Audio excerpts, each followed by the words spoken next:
आज हम लोग सीखेंगे डीएनए और आरएनए के बीच में क्या डिफरेंस है। जब आप बीमार पड़ जाते हैं तो आप डॉक्टर के पास जाते हैं, तो डॉक्टर आपका ब्लड टेस्ट लेता है और बोलता है कि भाई आप 1 घंटा या फिर 1.5 घंटा या फिर 2 घंटा बाद आएँ, तब आपका रिजल्ट हम बता पाएंगे और तभी बता पाएंगे कि आपको कौन सी बीमारी हुआ है। तो आखिर डॉक्टर लोग इतना लेट क्यों लेते हैं उस ब्लड को जांच करने के लिए? क्या डीएनए से आरएनए बनाया जा सकता है? आरएनए से डीएनए बनाया जा सकता है? क्या है इसके पीछे लॉजिक? हम लोग किसी डॉक्टर के पास जाते हैं तो इतना समय क्यों लेता है उस चीज़ को जांच करने के लिए? संपूर्ण चीज़ों को समझेंगे। डीएनए और आरएनए को इस टॉपिक में हम लोग आज रफा दफा करने वाले हैं। डीएनए का कहने का मतलब भाई कि हमारी जो वंशानुगत पीढ़ी जो आएगी उसमें अपना गुण लक्षण डालना होता है। अब गुण लक्षण कहने का मतलब ये है कि हमारा 5 उंगली है, 2 पैर है, 1 नाक है, उसमें 2 होल है ना, 2 आँख है, ये सारी चीज़ें। अब वंशानुगत कहने का मतलब ये नहीं है कि हमारे बाप दादा पूरे पहलवान थे और हम भी पहलवान हो जाएंगे, ऐसा नहीं है। तो हमारा बाद की क्रिया है ना, वो मांसपेशियों के भी डिपेंड करता है कि आप कितना प्रैक्टिस करते हैं, कितना भोथर हैं आप, कितना लेजी हैं आप, वो आपके ऊपर डिपेंड करता है। आपके बाप दादा थे, पूरा प्रैक्टिस करते थे, जिम पूरा हुट्टू हुट्टू रहता था तो उन लोग पूरा चौड़ा मोटा रहता था, और आप जो है खाली खाते पीते हैं और सोते हैं, तो भाई आपका शरीर कहाँ से बनेगा? ये नहीं मायने रखता, लेकिन हाँ ये मायने रखता है कि आपका दादा, आपका बाप, आपका नाना जो पूर्वज चलता आ रहा है वहाँ से आपका कुछ ना कुछ हिस्सा आपके शरीर में आया है और तब आप जाके बने हैं और आपके वो लक्षण दिखे हैं। आपके 5 उंगली है तो ये वंशानुगत का ही देन है। पता है कभी कभी 5 उंगली नहीं 6 उंगली निकल जाता, तो ये भी डीएनए का ही प्रभाव होता है। डीएनए की संख्या बढ़ जाता है या फिर घट जाता है, तो खैर वो सिंड्रोम में होता है, मैं उसको बताऊंगा, तो डिटेल से बताऊंगा। आज हम लोग पढ़ने वाले हैं डीएनए को। देखो भाई, हम लोग अभी तक पढ़ चुके हैं यहाँ से डीएनए क्या होता है। तो सबसे पहले हम लोग पढ़े थे कि सेल पढ़े थे हम लोग, याद है? हम लोग सेल को कवर कर रहे थे कि ये क्या है। सेल है मतलब एक तरह का कोशिका है, हम लोग शरीर में छोटा कोशिका है, और इस तरह का कोशिका जो है असंख्य कोशिकाएं, लाखों करोड़ों कोशिकाएं हमारे शरीर में लगी है। अब उसको तो हम गिन नहीं सकते हैं, लेकिन एक कोशिका को बात करके देखेंगे, एक कोशिका को घिस के निकालेंगे अगर हम शरीर से, तो इतना बड़ा अगर हम ये जूम करते हैं, अब ये कोशिका के अंदर में क्या क्या था अगर आप पढ़ रहे थे तो बताइए। माइटोकॉन्ड्रिया था पहला, दूसरा क्या था? गोल्जी बॉडी था, तीसरा क्या था? एंडोप्लाज्मिक रेक्टिकुलम, चौथा राइबोसोम, है ना, और फिर यहाँ पे हो गया आपका लाइसोसोम, फिर सेंट्रोसोम, फिर हो गया आपका वैक्यूल्स, आपका फिर हो गया न्यूक्लियस। इतना सारा चीज़ रहता था भाई एक कोशिका के अंदर में। अब सोचो सब अपना अपना काम कर रहा है सब अपना अपना काम कर रहा है, वो भी बेहतरीन ढंग से काम कर रहा है, ऐसा नहीं कि कोई काम नहीं कर रहा है। इन सारे के बारे में हमने डिटेल से अध्ययन कर लिए हैं, वीडियो का डिस्क्रिप्शन आपको लिंक बॉक्स में मिल जाएगा। तो हमें पढ़ना है डीएनए को आज, कि डीएनए आखिर होता कहाँ, प्रेजेंट कहाँ होता है। तो ध्यान समझिएगा, ये यहाँ पे न्यूक्लियस है और न्यूक्लियस के अंदर में होता है क्रोमोसोम। न्यूक्लियस का खोज याद है आपको कौन किया था भाई? रॉबर्ट ब्राउन किए थे, याद है? न्यूक्लियस का खोज रॉबर्ट ब्राउन किए थे। तो इस न्यूक्लियस के अंदर में, ठीक है यहाँ बना देते हैं, इस न्यूक्लियस के अंदर में, इस न्यूक्लियस के अंदर में पाया जाता है क्रोमोसोम। क्या है ये? क्रोमोसोम, ठीक है। इस न्यूक्लियस के अंदर में क्या पाया जाता है? क्रोमोसोम। ध्यान समझिएगा, ये न्यूक्लियस है तो इसको जितना सारा यहाँ पे चीज़ें लगी है, वैक्यूल्स है, सेंट्रोसोम है, लाइसोसोम है, राइबोज है, एंडोप्लाज्मिक रेक्टिकुलम है, तो पूरी कोशिका में क्या भरी थी? तो कोशिका द्रव्य भरी थी। ध्यान समझ रहे, इस बात को समझिएगा, थोड़ा पकड़िएगा इस बात को। कोशिका के अंदर में पूरे जो भरी थी भाई, क्या भरी थी? कोशिका द्रव्य। अब ऐसा थोड़ी है कि खाली कोशिका के अंदर में ही कोशिका द्रव्य होगा, नहीं ना, इस केंद्रक के अंदर में भी, न्यूक्लियस के अंदर में भी तो द्रव्य होगा, यहाँ पे जो इसको बचाने का काम कर रहा है। ये कोशिका द्रव्य जो है पानी जैसा झिल्ली रहता है जो आपस में इन सबों को टकराने से बचाता है, कुल मिला के समझिए। तो न्यूक्लियस के अंदर में भी होगा, तो न्यूक्लियस के अंदर में जो होगा उसे कहते हैं केंद्रक अम्ल बोलते हैं, उसे न्यूक्लिक एसिड बोलते हैं, और न्यूक्लिक एसिड में ही डीएनए आता है। क्लियर यहाँ तक?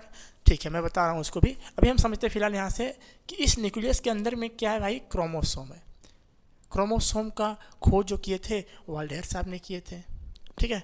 अब एक वैज्ञानिक इसका और आए थे और इसको क्या किए थे? घींच दिए थे थोड़ा सा ना, हम लोग इसको सब पढ़ चुके हैं, इसको हम लोग सब अध्ययन कर चुके हैं, लिंक आपको डिस्क्रिप्शन बॉक्स में मिल जाएगा। तो ये मेरा क्या हो गया, डीएनए हो गया, डीएनए। और ये क्या था भाई, ये था आपका क्रोमोसोम, ये आपका क्रोमोसोम, ये आपका डीएनए।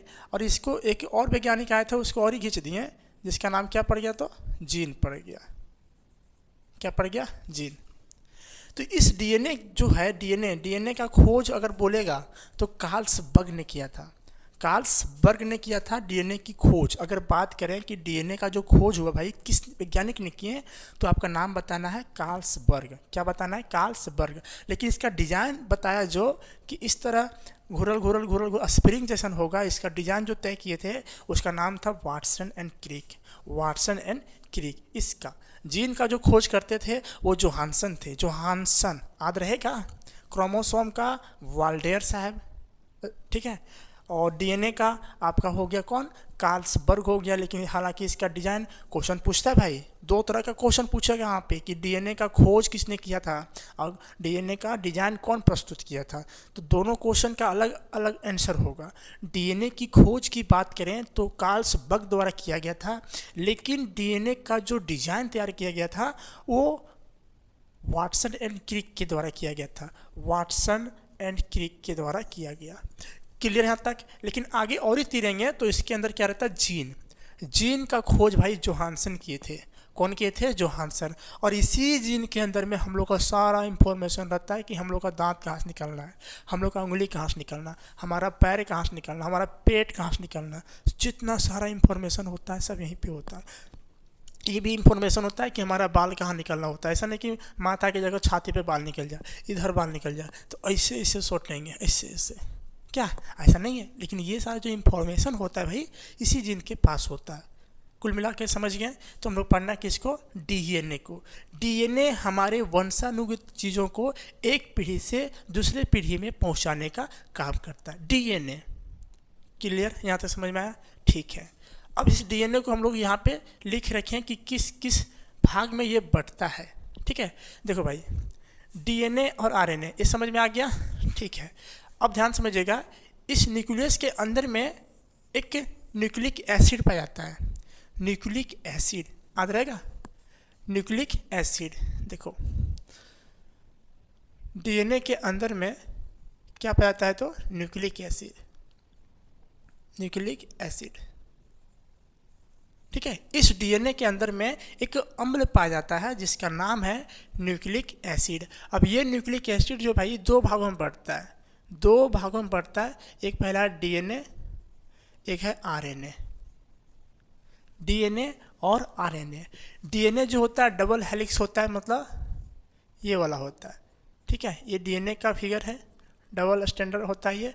आरएनए का जो होता है वो एक ही साइड होता है, ये वाला, ठीक है। तो डीएनए का अगर फिगर छापने बोल दिया जाए तो डबल हेलिक्स होता है ये, ठीक है। और आरएनए की बात करें तो सिंगल होता है ये, ठीक है, ये वाला। तो न्यूक्लिक एसिड कहाँ पे पाया जाता है, क्वेश्चन पूछता है भाई कि तो न्यूक्लिक एसिड कहाँ पे होगा, तो सिंपल सा जवाब आपका है कि न्यूक्लियस में होगा। अब नाम है यहाँ पे न्यूक्लिक, तो आप नहीं बोल पाओगे, न्यूक्लिक का इसका तो नाम है भाई, तो न्यूक्लियस में ही न्यूक्लिक एसिड पाया गया, है ना। अब ध्यान समझिएगा, न्यूक्लिक एसिड जो है दो भागों में बढ़ता है, पहला आपका डीएनए, दूसरा है आरएनए। तो हमको पढ़ना है डीएनए को और आरएनए को, समझ में आया। डीएनए और आरएनए कहाँ से आया, कहाँ से आया भाई, तो सेल से आया। सेल में क्या था, न्यूक्लियस था, न्यूक्लियस में एक एसिड पाया जाता है जिसको कहते हैं हम लोग न्यूक्लिक एसिड। न्यूक्लिक एसिड दो भागों में बढ़ता है, एक डीएनए और एक आरएनए। तो हमें पढ़ना डीएनए और आरएनए। ये समझ में आया कि न्यूक्लियस के अंदर क्रोमोसोम होता है, क्रोमोसोम का खोज वाल्डेयर साहब ने किए थे। फिर यहाँ पे आगे चलेंगे तो डीएनए खोज किए थे कार्ल्सबर्ग, डिजाइन किए थे वाटसन एंड क्रिक किए थे। और यहाँ पे थोड़ी और ही खींचेंगे तो जीन होता है, और इसी में सारा हमारा इंफॉर्मेशन रहता है, ठीक है। जो गैप बनता है ना बॉक्स, इसी में हमारा सारा इंफॉर्मेशन रहता है कि आपका बाल शरीर से कहाँ निकलेगा, ठीक है। यहाँ तक समझ में आया। तो हमें समझना किसको भाई, डीएनए को। चलिए डीएनए समझ में आया, कहाँ से आया, तो कहाँ से आया, न्यूक्लियस से आया ना, न्यूक्लियस से आया डीएनए। न्यूक्लियस में न्यूक्लिक एसिड पाया जाता है, इस न्यूक्लियस के अंदर में न्यूक्लिक एसिड पाया जाता है, ठीक है। और न्यूक्लिक एसिड दो भागों में बढ़ता है, एक पहला डीएनए और दूसरा है आरएनए। डीएनए कहने का मतलब है deoxyribose nucleus, deoxyribose nucleic acid, और आरएनए का मतलब है राइबोज न्यूक्लिक एसिड, ठीक है। तो इसके हम लिख देंगे फिलहाल यहाँ पे। चलो इसको साफ करते हैं।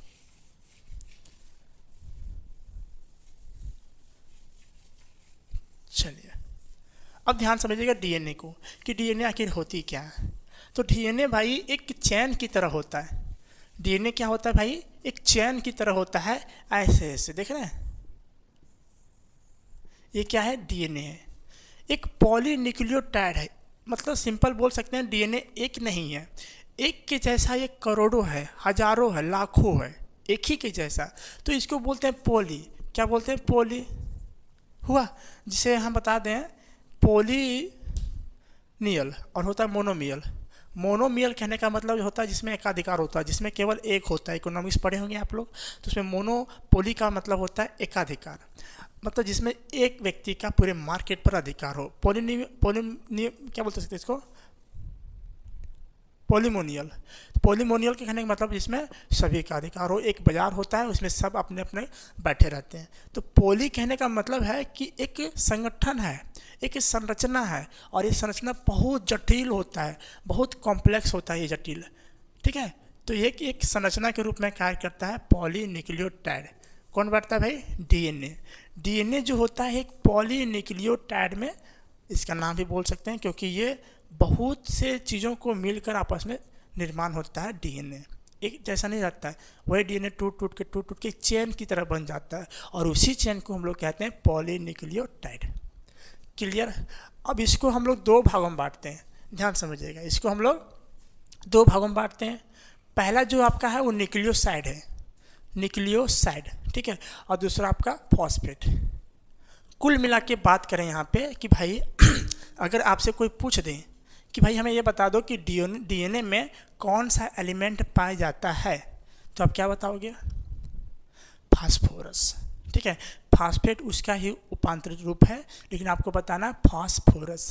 देख रहे हैं डीएनए के अंदर में ही फास्फोरस आता है। बहुत लोग क्या कहते हैं पता है, डीएनए में कौन सा है, तो नाइट्रोजन बेस मार देते हैं, क्योंकि डीएनए का हिस्सा ये भी नाइट्रोजन बेस है, ठीक है। पहले समझ लेते हैं चार्ट को। डीएनए बटा दो भागों में, पहला आपका बटा न्यूक्लियोसाइड, दूसरा बटा आपका फॉस्फेट। यहाँ तक क्लियर। न्यूक्लियोसाइड बटा आपका शुगर में, और फिर ये बटा नाइट्रोजन बेस में। शुगर बटा आपका राइबोज, और होगा एगो डाईऑक्सी राइबोज, ठीक है। नाइट्रोजन बेस आपका बट गया प्यूरिन, और यहाँ पे पायरिडेमिन में।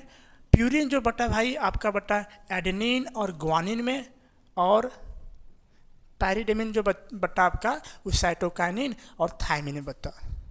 कुल मिला के समझ में आया। आप ध्यान से समझिएगा। फिर से बताते हैं आपको, हम फिर से इस चीज़ों को बता रहे हैं। सबसे पहले क्या था, डीएनए। सबसे पहले क्या था, डीएनए। डीएनए क्या है, एक पॉलीन्यूक्लियोटाइड है, मतलब एक चेन है। अब पॉलीन्यूक्लियोटाइड जो है दो भागों में बटा, दो भागों में बटा। पहला बटा आपका न्यूक्लियोसाइड, दूसरा बटा आपका फास्फोरस। यहाँ तक क्लियर, ठीक है। अब ध्यान समझिएगा, पहला न्यूक्लियोसाइड जो बचा था वो भी बटा आप दो भाग में, पहला बटा शुगर और दूसरा बटा नाइट्रोजन बेस, ठीक है। शुगर भी बटा दो भाग में, पहला बटा ribose nucleic acid, sorry ribose, और दूसरा क्या बटा डाईऑक्सी राइबोज। और क्या बोलते हैं इसको, नाइट्रोजन बेस भी बटा दो भागों में, पहला बटा आपका प्यूरिन और दूसरा बटा आपका पायरिडेमिन। प्यूरिन भी बटा दो भागों में, एडेनिन ग्वानिन, और पायरिडेमिन बचा थायमिन और साइटोकाइनिन। क्लियर हुआ चार्ट, बता भाई मेरे बता, चार्ट आदि हुआ। ध्यान समझिएगा, डीएनए इतना कॉम्प्लेक्स जटिल होता है, इतना पढ़ना पड़ता है। और डीएनए में सबसे इम्पोर्टेंट जो चीज़ है वो नाइट्रोजन बेस है। नाइट्रोजन बेस देख रहे हैं, इसमें कितना हिस्सा पाया जाता है, बहुत सारा पाया जाता है। तो पूछता है क्वेश्चन में कि डीएनए में सबसे इम्पोर्टेंट वो थिंग्स क्या है, तो हम लोग क्या बोलेंगे, नाइट्रोजन बेस। नाइट्रोजन बेस इसमें अधिक मात्रा में पाया जाता है, क्योंकि नाइट्रोजन बेस ही बढ़ता है बहुत ही सी भागों में, बहुत से भागों में, ठीक है।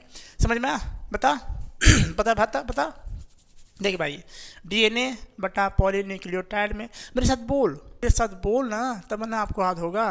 पॉलीन्यूक्लियोड बटा डीएनए बटा आपका पॉलीन्यूक्लियोटाइड में, पॉलीन्यूक्लियोटाइड बटा 2 भागों में, पहला बटा आपका किसमें न्यूक्लियोसाइड में, दूसरा बटा आपका फास्फोरस में। फास्फोरस हो गया यहाँ पे खत्म, फास्फोरस हो गया खत्म। अब यहाँ पे न्यूक्लियोसाइड बटा 2 भागों में, पहला बटा शुगर, दूसरा बटा नाइट्रोजन बेस। शुगर बटा 2 भागों में, एक राइबोज, एक होता है डाईऑक्सी राइबोज। क्लियर। अब नाइट्रोजन बेस भी बटा 2 भागों में, एक हो गया प्यूरिन, एक हो गया पायरिडीन। प्यूरिन बटा 2 भागों में, एक बटा एडेनिन, एक बटा ग्वानिन, और पायरिडीन बटा साइटोकाइनिन, और एक बटा थाइमिन। क्लियर। ये होता है डीएनए, इतना कॉम्प्लेक्स जटिल होता है। ठीक है, तो ये समझ में आया। फास्फोरस यहाँ समझ में खत्म हो गया। बहुत बंदा क्या बोलता है भाई कि यहाँ पूछ देंगे कि डीएनए में क्या पाया जाता है, कौन सा एलिमेंट पाया जाता है, कौन सा तत्व पाया जाता है, तो आप क्या बोलोगे, नाइट्रोजन पाया जाता है। नहीं, आपको मारना है फास्फोरस, आपको फास्फोरस मारना है। ठीक है, नाइट्रोजन बेस नहीं पाया जाता। हाँ, मुख्य अंग की बात करें कि डीएनए में मुख्य अंग कौन सा है, तो आपको डेफिनेटली नाइट्रोजन बेस को ही मारना है। ठीक है, याद हो जाएगा। प्यूरिन में क्या होता है, एडेनिन ग्वानिन, और पायरिडीन में क्या होता है, साइटोकाइनिन और थाइमिन। समझ में आया। अब देखो यहाँ देखियो शुगर जो होता है राइबोज और डाईऑक्सी राइबोज में बट गया। पूछता है क्वेश्चन में कि भाई डीएनए में कौन सा शुगर पाया जाता है, डीएनए में कौन सा शुगर पाया जाता है। तो डीएनए के अगवा में ही लिखल है भाई, देखो तो डीएनए है। तो डीएनए के देखो यहाँ से हो गया न्यूक्लिक एसिड, और ये क्या हो गया, डाईऑक्सी राइबोज न्यूक्लिक एसिड। तो डीएनए के अगवा में ही लिख दिया है कि डी से क्या हो गया, डाईऑक्सी राइबोज शुगर पाया जाता है इसमें। क्लियर। अब बहुत बच्चा इसको भी छोड़ के आता है, सिंपल क्वेश्चन पूछेगा कि डीएनए में कौन सा शुगर पाया जाता है। तो डीएनए के अगवा में ही भाई देखो डी लिखा है, डी से क्या होता है, डाईऑक्सी राइबोज। और आरएनए की बात करें तो आरएनए, तो न्यूक्लिक एसिड तो है ये है, लेकिन इसमें देखो आर पाया जाता है। आर मतलब क्या हो गया, राइबोज शुगर। क्लियर। तो ये आपको कर लेके जाना है। चलिए इसके आगे हम देखते हैं। अब देख भाई, डीएनए से आरएनए बनाना बहुत आसान काम है, आपको बस 2 चीज़ें चेंज करनी होगी, की ज़रूरत है आपको। देखो डीएनए में क्या पाया जाता था, तो डाईऑक्सी राइबोज पाया जाता है। तो आरएनए जब बनाएंगे हम, इस चार्ट को जब आरएनए बनाएंगे तो इतना फिर से हम नहीं लिखेंगे। ठीक है, ये समझ में आया, पूरा समझ में आया। देखो भाई पहले हम क्लियर कर लेते हैं आपको, ताकि आपको बेहतर ढंग से समझ में आए। डीएनए जो हो गया एक चेन की तरह में टूट जाता है, जिस चेन का नाम होता है पॉलीन्यूक्लियोटाइड। अब पॉलीन्यूक्लियोटाइड जो होता है 2 भागों में बढ़ जाता है, एक होता है न्यूक्लियोसाइड, एक होता है फॉस्फेट हो गया खत्म। पूछेगा कि डीएनए में कौन सा एलिमेंट पाया जाता है, कौन सा तत्व पाया जाता है, तो आप फास्फोरस मार दीजिएगा। ठीक है। अब न्यूक्लियोसाइड बढ़ता है भाई 2 भाग में, एक बढ़ता है शुगर, एक बढ़ता है नाइट्रोजन बेस। शुगर भी बढ़ता है 2 भाग में, राइबोज और डाईऑक्सी राइबोज। पूछेगा डीएनए में कौन सा, तो डाईऑक्सी राइबोज। ठीक है। अच्छा, नाइट्रोजन बेस बढ़ता है 2 भागों में, पहला आपका तो होता है प्यूरिन, दूसरा होता है पायरिडीन। प्यूरिन बढ़ता है 2 भागों में, एडेनिन ग्वानिन, और पायरिडीन बढ़ता है साइटोकाइनिन और थाइमिन। ठीक है।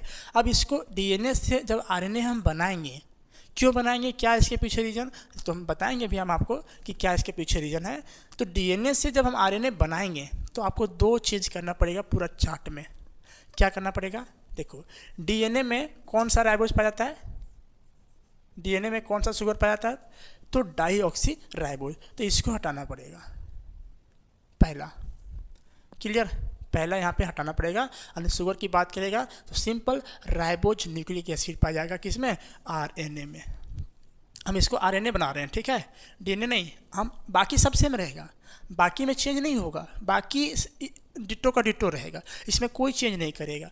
ठीक है। हम सिंपल डीएनए से हम किसको बना रहे हैं, आरएनए को। तो जब आरएनए बनाएंगे हम, तो डीएनए वाला हिस्सा को क्या करेंगे, ख़त्म कर देंगे। ठीक है। अच्छा, और डीएनए जब बना रहे थे तो उसमें राइबोज नहीं होगा, उसमें राइबोज नहीं था, उसमें क्या था, केवल डाईऑक्सी राइबोज न्यूक्लिक एसिड था। क्लियर? दोनों नहीं लेना आपको, दोनों नहीं लेना है। दोनों कब लेना है? जब आपको डीएनए और आरएनए साथ में बनाना है तो आरएनए हो जाएगा राइबोज और डीएनए हो जाएगा डाइऑक्सी राइबोज। क्लियर? तो हम जब डीएनए पढ़ा रहे थे तो उसमें ये नहीं लेना आपको, राइबोज नहीं लेना है। क्या लेना है? केवल डाइऑक्सी राइबोज। लेकिन अब आरएनए को बता रहे हैं तो इसको ख़त्म कर दो, क्या बचेगा? खाली राइबोज। ठीक है, एक चेंज करना पड़ेगा यहाँ पे। दूसरा, इस थायमिन की जगह में भाई आपको यूरेसिल कर देना है। यूरेसिल क्या करना है? यूरेसिल, यहाँ पे यू लगा देना है। बस 2 चेंज कर दीजिए, आपका डीएनए से आरएनए बन जाएगा। 2 चेंज करना, बस क्या चेंज करना है? शुगर में चेंज करना है। शुगर में कौन सा? राइबोज शुगर करना है। और एक थायमिन के जगह में आपको कर देना है यूरेसिल। थायमिन को यहाँ से मिटा देना है और थायमिन की जगह पर क्या करना है? आपका यूरेसिल लगा देना है। तो ये आपका टोटल का टोटल आरएनए बन जाएगा। क्लियर? पूरा चार्ट समझ में आया? ठीक है, अब इसके आगे चलते हैं हम लोग। अब यहाँ समझिएगा, ये इंपॉर्टेंट है, यहाँ से क्वेश्चन आपका फंसता है कि भाई जब डीएनए से डीएनए बनाना है हमें तो उस प्रोसेस को क्या कहते हैं? डीएनए से जब आरएनए बनाना है तो उस प्रोसेस को क्या कहते हैं? आरएनए से जब डीएनए बनाना होता है तो उस प्रोसेस को क्या कहते हैं? आरएनए से प्रोटीन में चेंज हो जाता है तो उस प्रोसेस को क्या कहते हैं? ये 5 प्रोसेस है यहाँ पे। ठीक है, तो कैसे क्या बोलेंगे किसी को, चलिए समझते हैं। डीएनए से डीएनए बनाना, डीएनए से डीएनए बनाना। अब जब आप बीमार पड़ते हैं तो आपका जो जांच होता है, किसका जांच होता है? आरएनए का। लेकिन जब आप किसी के यहाँ जाते हैं, किसी के साथ सेक्सुअल संबंध बनाते हैं तो नहीं बोलता कि आपका डीएनए चेक किया जाएगा कि आपका डीएनए उसमें गया कि नहीं गया। चेक करते नहीं? जब कोई लड़का किसी लड़की के साथ मतलब गलत व्यवहार करता है तो केस हो जाता है, तो डॉक्टर लोग कोर्ट में मुकदमा दायर हो जाता है कि भाई ठीक है, तुमको प्रूफ करना तो उसका डीएनए चेकअप करके आओ कि वही लड़का का है कि नहीं, है ना। तो डीएनए से डीएनए बनाने की जो प्रोसेस होता है भाई, उसको कहते हैं रेप्लिकेशन। क्या बोलते हैं? रेप्लिकेशन। याद रहेगा? रेप्लिकेशन। ठीक है, समझ में आया? अच्छा, दूसरा डीएनए से आरएनए। डीएनए से आरएनए, अब ध्यान समझिएगा, डीएनए से आरएनए बनाना क्यों जरूरी है?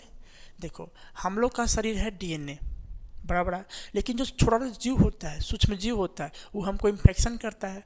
तो ध्यान समझिएगा, डीएनए से आरएनए बनाने का एक प्रोसेस भी होता है। डीएनए से आरएनए बनाने का भी एक प्रोसेस होता है जिसको कहते हैं ट्रांसक्रिप्शन। याद रहेगा? ट्रांसक्रिप्शन। बस मेथड को याद रखिएगा, इससे ज़्यादा इससे कुछ नहीं पूछेगा। ट्रांसक्रिप्शन, क्रिप्शन। ठीक है, अच्छा, डीएनए से वापस आरएनए से वापस किस में करना है? तो डीएनए में करना है। तो ये कैसे हो जाएगा? ये हो जाएगा रिवर्स ट्रांसक्रिप्शन। Reverse transcription. ठीक है, और ये हो जाएगा आपका ट्रांसलेशन।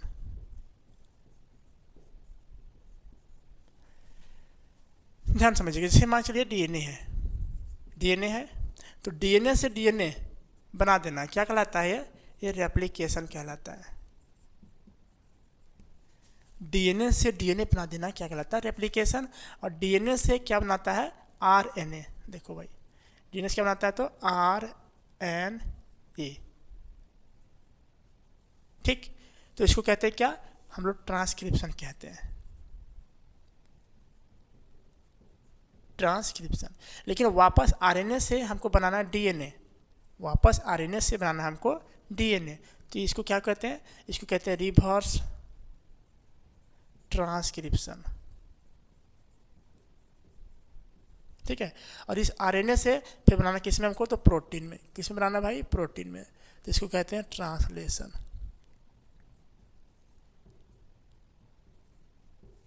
समझ में? ये प्रोसेस, एक प्रोसेस होता है, बस आपको याद कर लेना है। अच्छा, हमको ये बता दो भाई कि डीएनए से आरएनए, जो ये पॉइंट लिखे हैं हम ट्रांसक्रिप्शन वाला, ठीक है, और एक आरएनए से डीएनए, ये वाला आरएनए से डीएनए क्यों होता है जरूरी? देखो समझो, आरएनए से डीएनए बनाना इसलिए होता है कि हम लोग बड़े जो जाति होता है, जो मैमल्स में आते हैं हम लोग, तो अधिकांश हम लोग में डीएनए पाया जाता है। लेकिन छोटे छोटे जो जीव होते हैं, जो बहुत छोटे होते हैं, जो हमें संक्रमित करते हैं, तो उसमें उसकी उतनी औकात नहीं होती है कि उसमें डीएनए की मात्रा होता है। डीएनए बहुत छोटा होता है, उससे भी छोटा होता है आरएनए, जो छोटे छोटे जीवों में पाए जाते हैं। अब उसको जांच करने के लिए डॉक्टर लोग को बहुत दिक्कत होता है। जैसे मलेरिया हो गया, डेंगू हो गया, है ना, ये सारे जो वायरस है ना, वो हमें संक्रमित करते हैं। अब उसमें जो आरएनए पाया जाता है उसमें डीएनए नहीं पाया जाएगा, क्योंकि छोटा है। जितने सारे छोटे जीव हैं जो हमें संक्रमित करते हैं उसमें आरएनए ही पाया जाएगा, ठीक है। लेकिन हम लोग में डीएनए पाया जाएगा, जो मैमल्स आते हैं। तो आरएनए से डीएनए इसलिए किया जाता है क्योंकि जो जांच होता है किस में होता है, हम लोग का डीएनए में, ठीक है। तो आरएनए से डीएनए बनाना होता है। जो छोटे छोटे जीव होते हैं, हमारे जो टेक्नोलॉजी अभी तक लॉन्च हुई है, वो डीएनए को ही जांच कर पाती है, आरएनए को नहीं कर पाती है। उस आरएनए को जो हमें जीव संक्रमित किए हैं उसको बदल दिया जाता है डीएनए में। जो भी जीव हमें संक्रमित किए हैं, छोटा सा जीव जो हमें इन्फेक्शन किए हैं, तो वो उसका जो क्या बोल सकते हैं, उसका जो आरएनए है वो ट्रांसफ़र कर दिया जाता है, बदल दिया जाता है डीएनए में। और डीएनए में जैसे बदल गया, फिर डॉक्टर लोग उसको आसानी से बता देते हैं कि भाई आपको ये प्रॉब्लम है। इसलिए जब आप ब्लड टेस्ट कराने जाइएगा तो आपको 1 घंटा, 1.5 घंटा, 2 घंटे का समय लेता है डॉक्टर लोग यही काम करने के लिए कि आरएनए को बदलता है किसमें, डीएनए में, और फिर देखता है कि भाई आपको कौन सा बीमारी हुआ है। क्लियर, ये समझ में आया। तो प्रोसेस था आपको आज करना है, डीएनए से डीएनए रेप्लिकेशन, डीएनए से आरएनए ट्रांसक्रिप्शन, आरएनए से डीएनए रिवर्स ट्रांसक्रिप्शन, और आरएनए से प्रोटीन किसमें, ट्रांसलेशन। इसको याद रखिएगा, बहुत है। देखो, डीएनए से फिर डीएनए बनाएंगे, क्या हो जाएगा, रेप्लिकेशन। डीएनए से जाना किसके पास, आरएनए के पास, तो इसको बोलते हैं ट्रांसक्रिप्शन। और उल्टी आरएनए से आता है डीएनए के पास, तो इसको बोलते हैं रिवर्स ट्रांसक्रिप्शन। आरएनए से जाता है किसमें, प्रोटीन में, और फिर इसका मेथड क्या होता है, ट्रांसलेशन होता है, ठीक है। याद रहेगा। चलिए अब हम लोग बेसिक से पढ़ते हैं कि आरएनए क्या होता है। ओके, चलिए अब हम समझते हैं आरएनए को। आरएनए आपको समझ में आया था, सिंगल स्टैंडर्ड बॉन्ड होता है ये। इसका जो फिगर होता है आरएनए का कैसे बनता है, ऐसे बनता है, सिंगल होता है, डबल नहीं होता है ना, आपको बता चुके पहले हम, ठीक है। ये सिंगल स्टैंडर्ड बनता है। अब ध्यान समझिएगा कि आरएनए जो होता है भाई, बेसिक रूप से 3 तरह का काम होता है इसका। 3 तरह का काम होता है। एक होता है mRNA, एक होता है tRNA, एक होता है rRNA। मैसेंजर आरएनए, एम से क्या हो गया, मैसेंजर, मतलब जो मैसेज देने का काम करता है। दूसरा ट्रांसफ़र, उस मैसेज को ट्रांसफ़र करने का काम करता है, किसके पास, तो राइबोज के पास, आरएनए के पास, राइबोज न्यूक्लिक एसिड के पास वो ट्रांसफ़र करने का काम करता है। और ट्रांसफ़र किसको करता है, ध्यान समझिएगा, ट्रांसफ़र करता है भाई प्रोटीन को। जो भी हमारा शरीर में बनता है, जो भी हम लोग खाते हैं, उसको पहचानता है कौन, mRNA। कि भाई देखो सिंपल आप ये समझ लो कि 10 + 10 मिल के कितना होता है, तो 20 होता है, ठीक है। तो 10 जो होता है और 10 होता है, 2 एमिनो एसिड मिलकर, यानी 20 एमिनो एसिड मिलकर क्या बनाता है, 20 बनाता है, ठीक है। 20 एमिनो एसिड बनाता है, 20 एमिनो एसिड बनाता है। अब 20 एमिनो एसिड जो होता है वो एक प्रोटीन के बराबर होता है। ध्यान समझिएगा इस चीज़ को, ठीक है। 10 + 10 जो होता है भाई, 10 + 10 एमिनो एसिड मिलेगा तो क्या बनेगा, 20 एमिनो एसिड। और 20 एमिनो एसिड बराबर होता है भाई एक प्रोटीन। कितना होता है, एक प्रोटीन का निर्माण होता है, ठीक है। अब इस एक प्रोटीन को लाने के लिए हमारा शरीर 2 तरह से काम करता है। पहला, 10 एमिनो एसिड जो होता है हम लोग फूड से लेते हैं, मतलब भोजन से लेते हैं। 10 जो लेते हैं कहाँ से लेते हैं भाई, तो फूड से लेते हैं। और 10 जो होता है वो हमारा बॉडी से आता है, हमारा शरीर से आता है। टोटल कितना हो गया, 20 हो गया। और 20 एमिनो एसिड मिलकर एक प्रोटीन का निर्माण करता है। समझ में आया, 20 एमिनो एसिड मिलकर एक प्रोटीन का निर्माण करता है। तो एमिनो एसिड आता है कहाँ से, बेसिक रूप से, तो 10 को आता है फूड से, जो हम लोग खाना खाते हैं, और 10 को आता है बॉडी से, हम लोग शरीर में ऑलरेडी है। तो जो फूड है वो नेसेसरी है, आवश्यक है, मैंडेटरी है, मतलब ज़रूरी है। ये बॉडी वाला उतना कोई ज़रूरी नहीं है, लेकिन बॉडी से मिला के कितना बना लेता है, 20। ये बहुत ज़रूरी, फूड को खाना हमें बहुत ज़रूरी है, तभी हमारा शरीर में 20 एमिनो एसिड बनेगा और एक प्रोटीन का निर्माण होगा, फिर वो आरएनए के पास जाके प्रोटीन का निर्माण कर देगा। सिंपल। यहाँ से आप ये समझिएगा कि छोटे जो बच्चे होते हैं उसको जल्दी भूख नहीं लगता है। लगता है? नहीं लगता है। 15 साल के नीचे के बच्चे जो होते हैं उन लोग को ज़्यादा भूख नहीं लगता है। सुबह उठेगा, गुल्ली डंडा उठाएगा, क्या बोलते हैं उसको, अंटी बोलते हैं, अंटी गटर बोलते हैं, उसको खेलने चल जाएगा और दिन भर उधर रहेगा। 12-1 बजे आएगी, उसकी मम्मी खोजेगी भाई किधर है, मेरा बेटा कहाँ गया, अभी तक खाना नहीं खाया। कहाँ से खाएगा? उसके शरीर में ये फूड तो है ही है, शरीर में उसका 20 एमिनो एसिड बन जा रहा है अपने आप। उसको जल्दी भूख ही नहीं लगता है, उसको भूख जल्दी नहीं लगता 15 साल के नीचे का बच्चा का। इसलिए देखिएगा उन लोग खेलते रहता है बिंदास, खोज खास के लाएगी मम्मी, आओ बेटा खा लो, तब खाएगा वो। ठीक है, भूख नहीं लगता उन लोग को 15 साल के नीचे। क्यों? क्योंकि उसके शरीर में थाइमस ग्रंथि पाया जाता है। थाइमस ग्रंथि पाया जाता है चेस्ट पे, जो उन लोग को क्या करता है ना, एहसास दिला देता है कि हम लोग को भूख नहीं लगा। इतना एमिनो एसिड उसको रिलीज़ कर देता है वो थाइमस ग्रंथि। 15 साल के नीचे के बच्चे को 20 एमिनो एसिड वो रिलीज कर देता है, तो एक प्रोटीन का निर्माण हो जाता है। उस वजह से बच्चों लोग को फिर भूख नहीं लगता है। लेकिन 15 साल के ऊपर के बच्चे जो होते हैं भाई, उसको तो खाना पड़ेगा। एवरेज में 15 साल है, उसके ऊपर में बच्चे जाएंगे तो आपको खाना पड़ेगा। 10 आपको फूड से, 10 आपको बॉडी से मिलेगा और दोनों मिलके 20 एमिनो एसिड बनेगा और 20 एमिनो एसिड के बराबर एक प्रोटीन होता है, तब आपका शरीर में जाके प्रोटीन का निर्माण होगा। ठीक है, अब ध्यान समझिएगा, प्रोटीन का निर्माण जो हुआ उसको पहचानने का जो काम होता है, हम लोग जो भी खाते हैं, हम लोग जो भी भोजन को इनहेल करते हैं, खाते हैं भाई, उसको पहचानने का काम करता है mRNA, एमिनो एसिड की पहचान।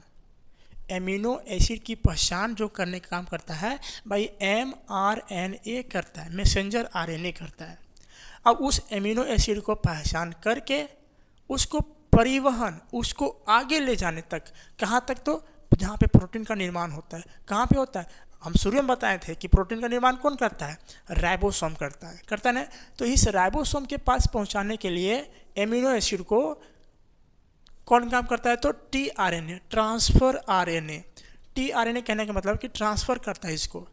यहाँ तो पहचान लिया कि भाई ये इस तरह का एमिनो एसिड है, किसको शरीर में किसको ज़रूरत है, तो देखेगा कि नहीं भाई वो ठीक है, हाँ इसको क्या बोल सकते हैं, इसको एमिनो एसिड है, इस पार्ट शरीर में एमिनो एसिड भरपूर मात्रा में कल खाया पूरी दबा के, है ना। तो उसको नहीं देगा, जिसको कमी होता है पूछेगा कि भाई तुमको कम है कि नहीं, उठाएगा वहाँ से घींच लेगा और दे देगा किसको? सीधे tRNA को, कि जाओ इसको ले जाओ और इसे क्या बनाओ, प्रोटीन बनाओ।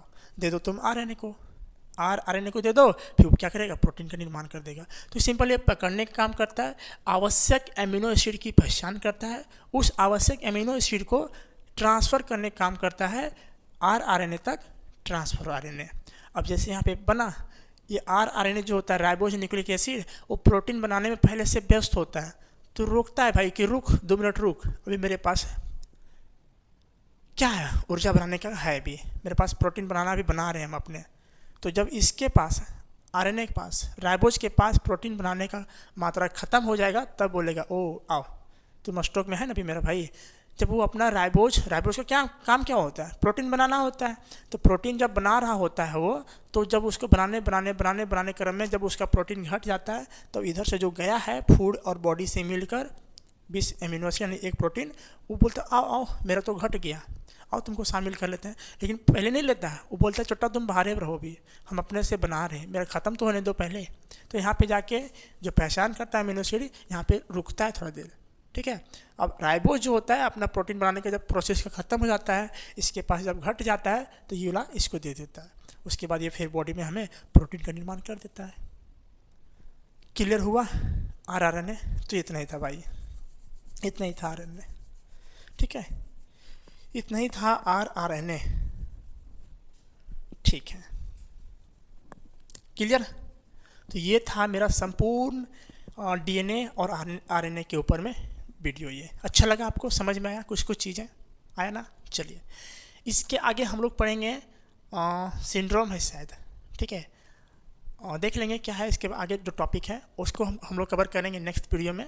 अगर आपको ये वीडियो अच्छा लगा होगा तो एक लाइक ज़रूर कीजिएगा, दोस्तों तक इसे शेयर ज़रूर कीजिएगा। मिलते हैं नेक्स्ट वीडियो में, तब तक के लिए जय हिंद।